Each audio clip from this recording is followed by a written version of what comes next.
오늘 말씀은 예수님이 제자들에게 랍비와 서기관에 대해서 말씀하시는 장면입니다. 예수님은 늘 상석에 앉아있는 서기관과 바리새인들을 보시면서 참된 선생은 어떤 사람인가 하는 것을 제자들에게 말씀하시고 있는 거예요. 예수님이 말씀하시는 참 스승은 첫째, 말하는 것을 스스로 지키는 사람이다 라고 말씀을 하십니다. 3, 4절 같이 한번 읽어볼까요? 시작. 그러므로 무엇이든지 그들이 말하는 바는 행하고 지키되 그들이 하는 행위는 본받지 말라. 그들은 말만 하고 행하지 아니하며 또 무거운 짐을 묶고 사람의 어깨에 지우되 자기는 이것을 한 손가락으로도 움직이려 하지 아니하며. 예수님이 보실 때 서기관과 바리새인들은요, 가르치기는 잘해요. 말은 잘한단 말이에요. 그런데 자기들이 가르치는 것을 자기들이 행하질 않아요. 말로만 사람들에게 막 무거운 짐을 막 지워주는 거예요. 율법을 막 새로 만들어내서 이것도 하면 안 된다, 이것도 하면 안 된다, 이것도 하면 안 된다, 막 그렇게 사람들에게 가르쳐서 무거운 짐을 지워주기는 잘하는데 정작 자기는 그걸 안 한단 말이에요. 그리고 이 백성들의 무거운 짐을 좀 가볍게 해주기 위해서 어떻게 하면 좋을까? 그런 고민 하나도 안 해요. 그런 노력을 하나도 안 해요. 오늘 말씀에 의하면 손가락 하나 까딱하지 않는다. 그래서 말만 하는 사람들. 교사들은 말만 하는 사람이 아닌 거예요. 학교의 교사와 학원의 강사는 다른 거예요. 학교의 교사는, 학교의 선생님은 지식만 전달하는 게 아니라 아이들이 성숙할 수 있도록 일종의 사회적인 성숙을 이룰 수 있도록 돕는 사람들이에요. 그 가운데 그의 인품이나 성품이 학생들에게 많은 영향을 미치는 거예요. 그래서 선생님들의 인품이 굉장히 중요해요.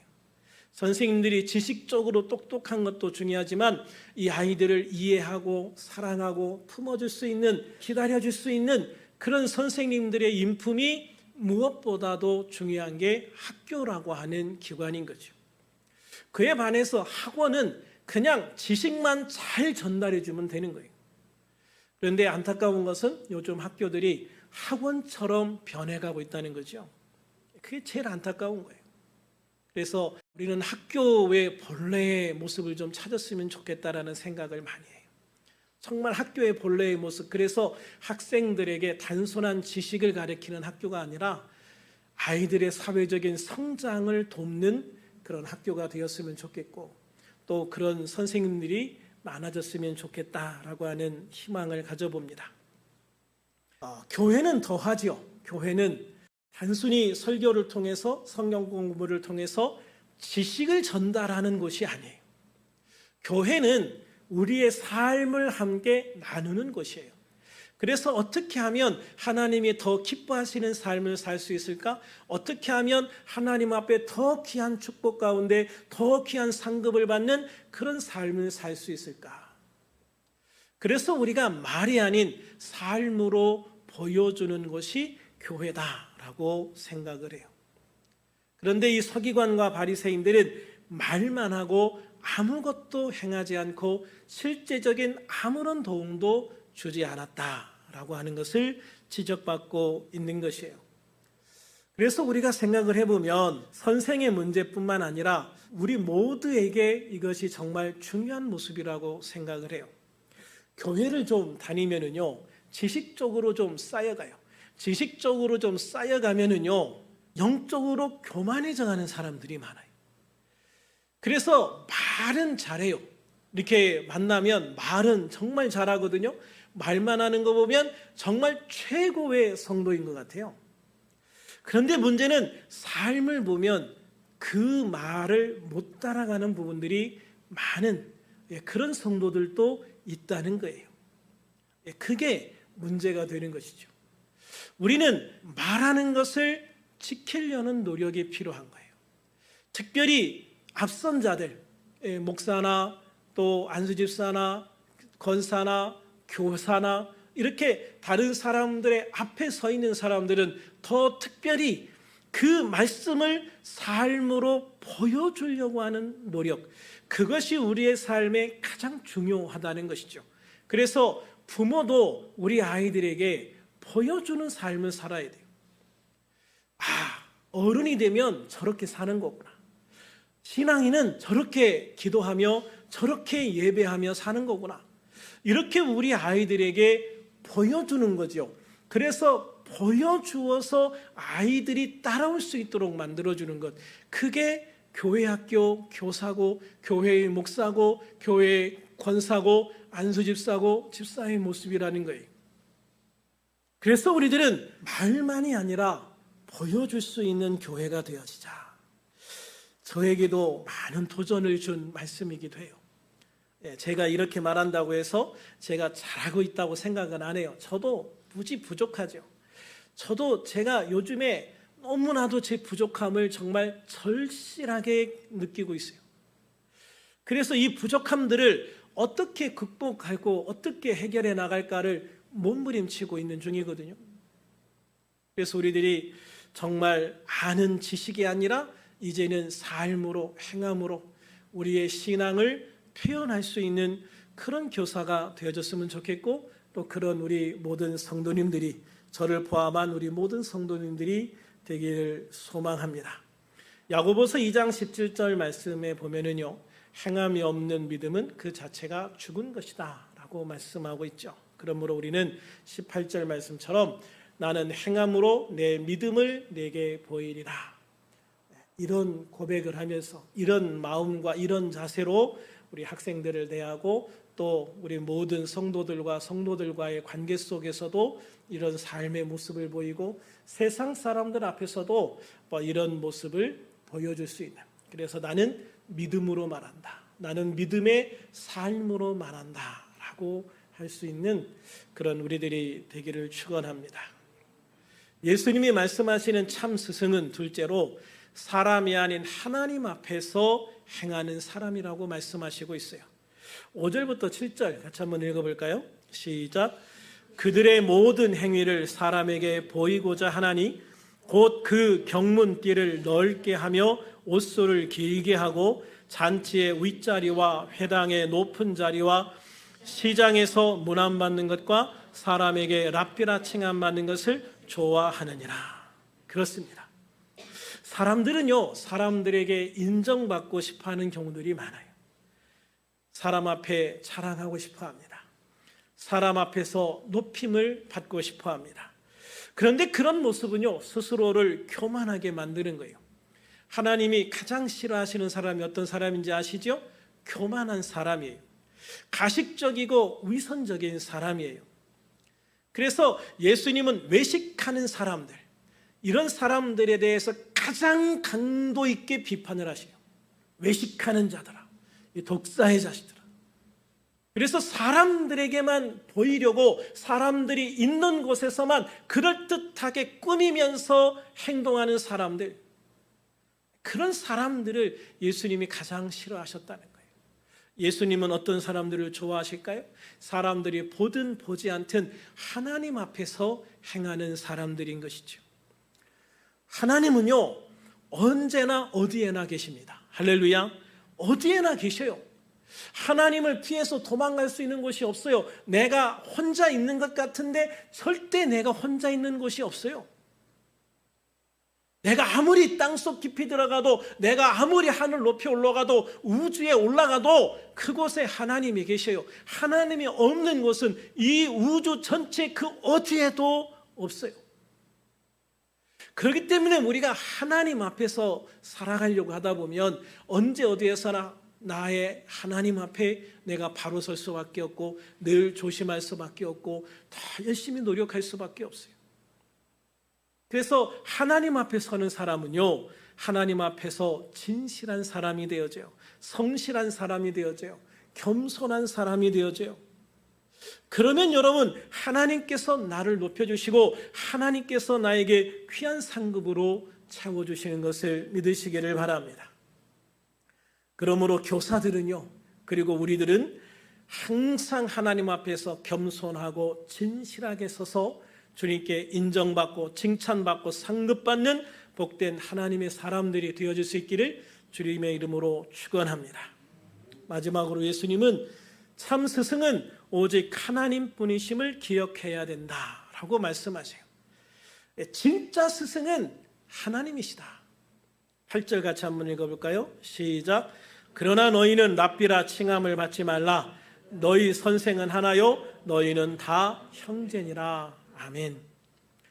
예수님이 하신 이 말씀을 번역할 때 왜냐하면 무엇이기 때문이다 라는 단어 하나가 번역에서 빠졌어요.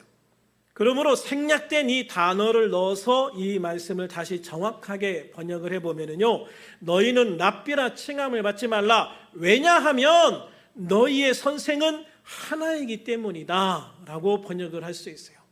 너희 선생은 하나이다. 그러면 하나라고 표현하신 분이 누구실까요? 그렇습니다. 삼위일체 하나님이신 거예요. 우리 아버지 하나님이시기도 하시고 우리 예수님이기도 하시고 우리의 성령님이기도 하신 것이죠. 그래서 예수님은 제자들에게 스스로 선생이라 말하고 다니지 말아라. 너희의 참된 선생님은 오직 삼위일체 하나님뿐이기 때문이다 라고 말씀을 하시는 거예요. 그렇습니다. 우리는 성령의 감동하심을 따라 기록된 하나님의 말씀과 때로는 직접 기록하라고 불러주신 예수님의 말씀을 통해서 가르침을 받고 인도함을 받는 거예요. 하나님의 아들이신 예수님이 이 땅에서 사람들에게 친히 가르쳐 주신 말씀을 통해서 가르침을 받고 인도함을 받는 것입니다. 그리고 성령께서 그 말씀을 깨닫게 하시고 그 말씀을 기억하게 하셔서 우리가 그 말씀을 따라 살아갈 수 있는 성도가 되게 하시는 것이에요. 그러므로 모든 지혜의 근원이신 삼위일체 하나님, 모든 지식의 근원이신 삼위일체 하나님이 우리의 유일한 참 스승이 되시는 것을 믿으시기를 바랍니다. 그러므로 우리들은 다 동등한 입장에서 주님의 가르침을 받는 제자들일 뿐이다 라고 말씀하시고 있는 거예요. 목사도 주님의 가르침을 받는 자입니다. 안수집사도 권사도 아무 직분이 없는 성도들도 다 동등하게 주님의 말씀으로 가르침을 받고 인도함을 받는 제자들이라는 것이죠. 그래서 주님이 우리를 위해서 준비하신 가장 귀하고 복된 최선의 삶과 최고의 길을 가는 우리들이 되어질 수가 있는 거예요. 또한 우리들은 참 스승이신 하나님의 성품을 배우는 자들이 되어야 됩니다. 제자가 스승으로부터 지식만 배운다면 참된 스승과 제자의 관계라고 말할 수가 없죠. 제자는 스승의 지식뿐만 아니라 스승의 성품까지도 배워야 하는 거예요. 그것이 참된 제자다. 우리가 참 스승이신 하나님으로부터 배워야 할 가장 중요한 성품은 사랑과 인내라고 저는 생각을 해요.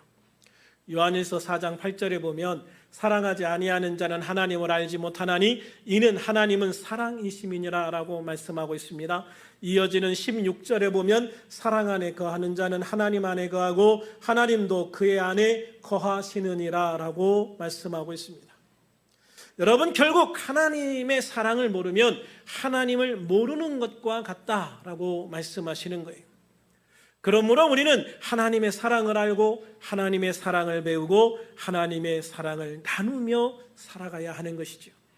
누가복음 8장 15절에 보면 예수님은 길가와 바위 위 그리고 가시떨기와 좋은 땅에 대해서 설명을 하시면서요, 이런 말씀을 하십니다. 좋은 땅에 있다는 것은 착하고 좋은 마음으로 말씀을 듣고 지키어 인내로서 결실하는 자니라 라고 말씀하고 있어요. 인내로서 결실하는 자니라. 그렇습니다. 우리가 좋은 마음이 되어서요, 좋은 땅이, 우리 마음이 좋은 땅이 되어서요 100배, 60배, 30배 열매를 맺으려면 하나님의 말씀의 씨앗을 마음의 밭에 잘 받아들이고, 그리고 나서 중요한 것이 인내로서 열매를 잘 키우고 잘 지키고 키워 추수하는 것입니다. 여러분, 이게 굉장히 중요한 거예요. 그래서 이 말씀의 핵심 단어는 인내라고 생각을 해요. 인내. 농사를 짓는 농부에게 인내가 없다면 결코 추수를 할 수 없어요. 저도 옥상에다가 올해도 참외도 심고 또 토마토도 심고 이제 방울토마토도 심고 고추도 심고 몇 가지를 좀 심었어요. 근데 제가 그거를 이렇게 심고 키우면서 참 좋은 게 뭐냐면 하나님이 이렇게 우리를 돌보시는구나 하는 것들을 때로 이렇게 느끼게 되고 생각을 하게 돼요. 그리고 그 열매를 먹을 때 너무 좋아요. 사실 옥상에서 키운 참외 따먹으면요 별로 맛없습니다. 아무리 노랗게 익어도 별로 맛이 없어요. 그런데 저는 그냥 제가 농사 지은 거를 그냥 먹고 싶기 때문에 그냥 거름 주고 비료 주고 그렇게 해서 열심히 키워요. 그리고 이제 따먹어요. 따먹으면 비록 당도는 별로 없지만 그 따먹는 맛이 참 좋아요. 그리고 그걸 따서 누구에게 준다는 게 참 좋아요. 그래서 우리가 이렇게 잘 성장을 해서 나의 열매를 주님이 따실 때 주님이 얼마나 기쁘실까 그런 생각도 하게 되거든요. 그런데 그런 농사 짓는 과정을 보면은요 시간이 필요해요. 오늘 심고 한 일주일 있다가 왜 꽃이 안 피었어? 왜 열매가 없어? 이렇게 하면은요 절대 뭔가를 키울 수가 없어요. 심으면 자라는 기간이 필요해요. 그래서 자랄 때 물도 주고 벌레가 먹지 않도록 잘 돌봐줘야 되고 또 바람이 불면 쓰러지지 않도록 잘 지지대로 세워줘야 되는 거예요. 그게 농사 짓는 과정인 거예요. 그런데 그 과정에는 인내가 필요한 것이죠. 우리가 말씀을 듣고 우리 삶의 아름다운 열매를 맺는 것도 똑같은 것 같아요. 우리가 하나님의 말씀을 들었어요. 아멘 했어요. 은혜 받았어요. 그런데 며칠 지나면 다 잊어버렸어요. 한 2주일, 3주일 지나면 그런 은혜를 받았었다는 기억조차 희미해져요. 당연히 그 말씀을 통한 열매는 없는 거예요. 우리가 은혜를 아무리 많이 받아도 또 설교를 아무리 많이 들어도 또 성경을 아무리 많이 읽어도 그 말씀을 통해 내가 변화되지 않고 그 말씀을 통해 뭔가 하나님 앞에 드릴 열매가 없다면 우리는 결국 농사에 실패한 거예요. 결국 인내로서 그 열매를 거둬들이지 못한 것이죠. 그래서 저는 우리 하나님 앞에 배워야 될 가장 중요한 성품 중에 하나가 저는 인내다라고 생각을 해요. 우리 하나님께서는요 아담과 하와 이후 죄를 지은 인간들이 그 밖에서 수많은 죄를 지으면서 하나님이 참아 보실 수 없는 그런 삶을 살아감에도 불구하고 얼마나 오랫동안 인내하고 참으십니까? 예수님을 통해서 이 땅에 이 모든 것이 다 준비될 때까지요 기다리시고 인내하시고 참고 기다리셨단 말이에요. 그래서 그 모든 것들이 다 완성되었을 때 예수님이 이 땅에 오셔서 우리를 위해서 십자가 대속의 은혜를 베풀어 주신 것이죠. 또 우리가 예수를 믿은 것도 마찬가지인 것 같아요. 우리가 예수를 믿어도요 금방 변하지 않아요. 저 정도 예수 믿었으면 좀 변할 것 같은데 저 정도 오래 믿었으면 이제 좀 바뀔 때가 된 것도 같은데 안 바뀌어요. 변하지 않아요. 그래도 하나님은요 버리지 않으십니다. 그래도 내버리지 않으세요. 우리 주님께서는 우리들이 온전하게 주님 앞에 올 때까지요 기다리십니다. 참으십니다. 인내하십니다. 그래서 우리의 삶에 정말 뭔가 하나 열매를 따시기 위해서 그렇게 인내하시면서 우리를 위해서 기다려주시는 분이 우리 하나님이시다. 할렐루야. 그래서 우리도 인내하고 기다려줄 수 있는 그런 성품이 필요하다는 것이죠. 옛날에 한 젊은 자매가 스코틀랜드의 주일학교에서요 장난꾸러기 소년만 모인 반에 담임을 하겠다고 자청을 하고 나섰어요. 원래 뭘 모르면 용감한 거예요. 뭘 모르면 용감한 거예요. 그러니까 그렇게 문제 아들만 모인 반을 내가 한번 맡아보겠습니다라고 아주 용감하게 나선 거죠. 그런데 그 중에서 보비라는 소년이 있는데, 이 소년은요 정말 교회 모든 선생님들이 다 두 손 두 발 다 든 학생이에요. 도저히 감당이 안 되는 거예요. 그리고 교회도 잘 안 나와요. 그래서 이 주일학교에서 부장 선생님이 이 여자 선생님을 부르시더니 그 학생을 한번 찾아가 봐라. 그 보비라는 학생을 한번 찾아가서 신방을 해서 그 아이가 교회를 잘 나올 수 있도록 권면 좀 해라. 그러면서 그 아이 가면 그 아이 옷이 다 찢어지고 더러워졌을 거니까 가서 이 옷으로 좀 갈아입히고 오라. 그래서 이 선생님이 그 아이 집에 갔는데요, 역시나 선생님이 말씀하신 대로 똑같아요. 옷은 다 찢어지고요, 얼마나 옷이 더러운지 막 정말 걸레 같아요. 그리고 머리도 안 감았죠. 막 옷에는 막 몸에서 막 냄새가 나죠. 막. 그래서 그런 모습을 본 이 여자 선생님이 당황은 했지만 그래도 의욕이 넘치는지라 이 아이를 씻기고 옷을 갈아입히고 그러면서 다음에 꼭 주일날 교회 와서 말씀을 받고 그래서 예수를 믿고 큰 사람 돼야지 그렇게 권면하고 갔어요. 주일날 기다렸습니다. 안 왔습니다. 또 신방을 갔습니다. 역시 또 새로 사준 옷이 일주일 만에 다 걸레처럼 찢어지고 더러워지고 그동안에 한 번도 안 씻은 것처럼 몸에서는 냄새가 나고 머리는 다 헝클어지고 얼굴에서는 떼국물이 줄줄 흐르고 그러고 놀고 있는 거예요. 선생님이 다시 씻겨주고 새 옷으로 갈아입히고 그래도 예수님 믿어야 된단다. 그렇게 한 달을 했어요. 그래도 이 학생은 여전히 교회에 나오지도 않고 찾아갈 때마다 여전히 똑같은 모습으로 선생님을 맞이했어요. 그렇게 한 달 이상 하다가 이 선생님도 지쳤어요. 그래서 부장 집사님한테 부장님, 그 아이는 안 되겠어요. 그 아이는 포기해야 될 것 같아요. 그 아이 신경 쓰다가는요 다른 애들도 하나도 관리를 못 하겠어요. 그냥 그 아이는 포기하죠.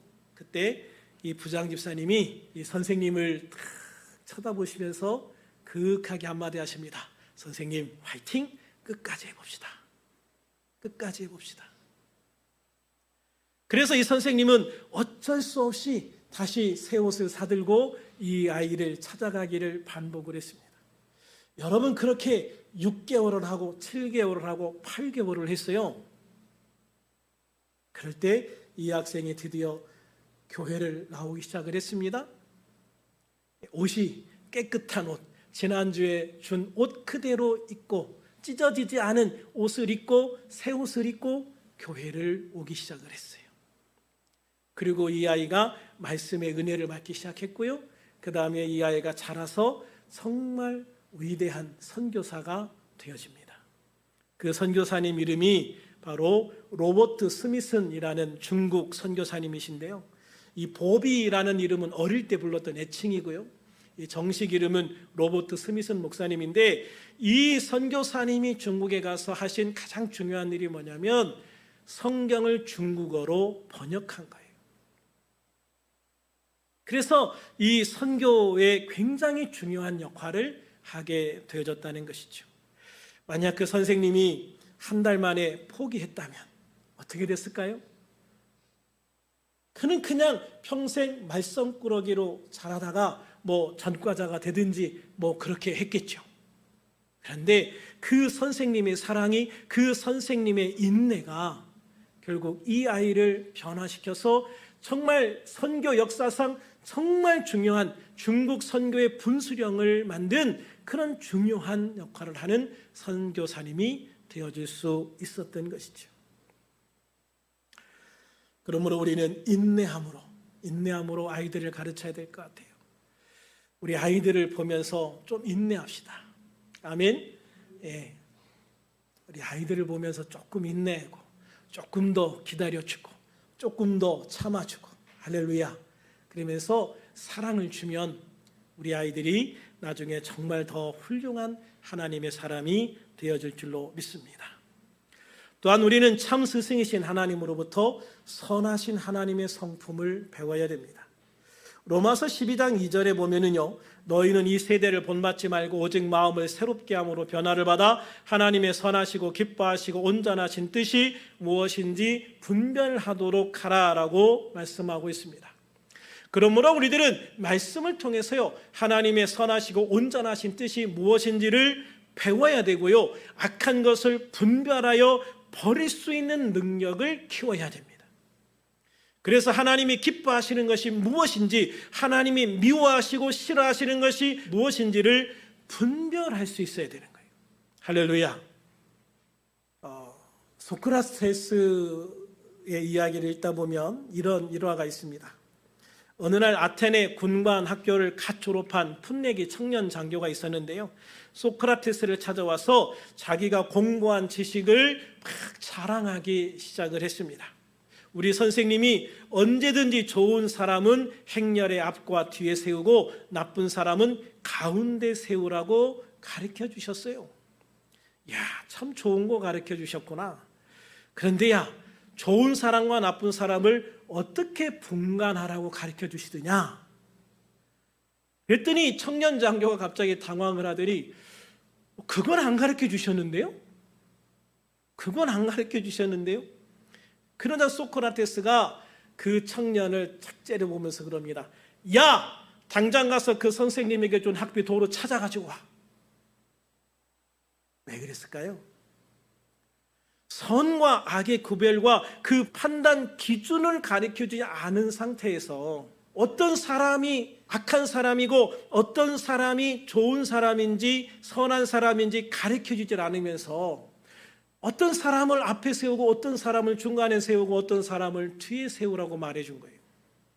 여러분, 좋은 사람은 앞뒤에 세워라. 그리고 나쁜 사람은 행렬의 가운데 세워라. 그래야 가운데 있는 이 나쁜 사람들이 나쁜지 못하고 선한 사람들에게 앞뒤로 둘러싸여서 같이 갈 수 있다. 이 전쟁에서 이야기겠죠. 제가 이게 번역한 게 좋은 사람, 나쁜 사람이라고 되어 있지만 제가 군대의 특징으로 볼 때는 잘 훈련된 좋은 군사와 훈련이 되지 않은 그런 군사를 얘기하는 것 같아요. 그러니까 훈련이 잘 된 군사는 앞뒤로 세우고 좀 훈련이 부족한 군사는 가운데 세워라. 그래야 행군을 할 때 문제가 되지 않고 전쟁을 할 때도 문제가 되지 않는다. 이거를 얘기를 한 것 같아요. 그런데 중요한 거는요, 어떤 군사가 훈련이 잘 된 군사인지, 어떤 군사가 훈련이 덜 된 군사인지 이거를 분별을 못하면 그 가르침은 아무 쓸모가 없는 거예요. 우리가 세상적으로 보더라도 선한 사람과 악한 사람을 구분할 수 없다면 네가 선한 사람을 사귀어야 돼. 선한 사람과 좋은 친구를 가져야 돼. 나쁜 친구는 사귀면 안 돼. 그런데 어떤 친구가 나쁜 친구냐 이거예요. 어떤 친구가 선한 친구냐 이거예요. 이 판단 기준이 없으면 아무리 그런 걸 가르쳐줘도 소용이 없는 거예요. 그러니까 소크라테스가 당장 가서 학비 돌려받으라고 이야기를 하고 있는 것이죠.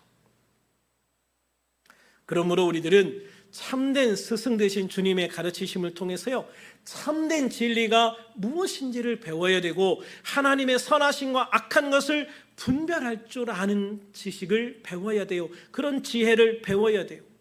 하나님이 기뻐하시는 것을 행할 수 있는 그런 복된 성도가 될 수 있는 지혜를 갖춰야 된다는 것이죠. 그래서 우리가 주님의 가르침을 받는다는 것은 분별할 수 있는 지혜를 배우는 것이다. 할렐루야. 분별할 수 있는 지혜 또는 분별할 수 있는 영적 은사를 갖게 하는 것입니다. 마지막으로 한 가지를 말씀드리고 설교를 마치려고 합니다. 1차 대전 후에 영국의 처칠은 국민적인 인정을 받아서 연립내각의 수상이 되어집니다. 2차 대전을 승리로 이끌어냄으로써 국민적인 영웅으로 부상을 하게 되죠. 영국에서 그의 인기가 최고조에 달했을 때 런던의 한 신문이 유치원에서 대학까지 처칠을 가르쳤던 교사, 교수를 취재해서 위인을 만든 스승들이란 제목으로 보도를 해가지고 큰 인기를 끌었어요. 이 기사를 본 처칠은 신문사에 다음과 같은 편지를 보냅니다. 귀 신문의 조사에서 가장 중요한 스승 한 분이 빠졌습니다. 그분은 나의 어머니입니다. 아닌가요? 사랑하는 여러분, 여러분에게 가장 큰 영향을 미친 선생님은 누구입니까? 바라기는 학교 선생님들뿐만 아니라 교회 선생님들이나 목회자들도 여러분의 가장 좋은 스승이었다 기억될 수 있기를 소망합니다. 그리고 부모님들이 우리 자녀들의 가장 중요한 영적 스승이 되시기를 소망합니다. 무엇보다 삼위일체 하나님께서 우리의 온전한 참 스승이 되셔서 우리를 진리의 길, 생명의 길, 승리의 길로 인도해 주시는 주님의 은혜를 누리는 그런 성도들이 되시기를 주님의 이름으로 축원합니다. 그리고 우리의 온전하신 참 스승이신 주님의 인도하심을 받기 위해서 말씀과 기도에 힘쓰고 예배에 힘쓰는 우리들이 되어지기를 주님의 이름으로 축원합니다. 그리고 스승의 가르침을 행함으로 옮겨 주님이 기뻐하시는 참 제자가 되는 우리들이 다 되어질 수 있기를 우리 주님의 이름으로 축원합니다. 축원합니다.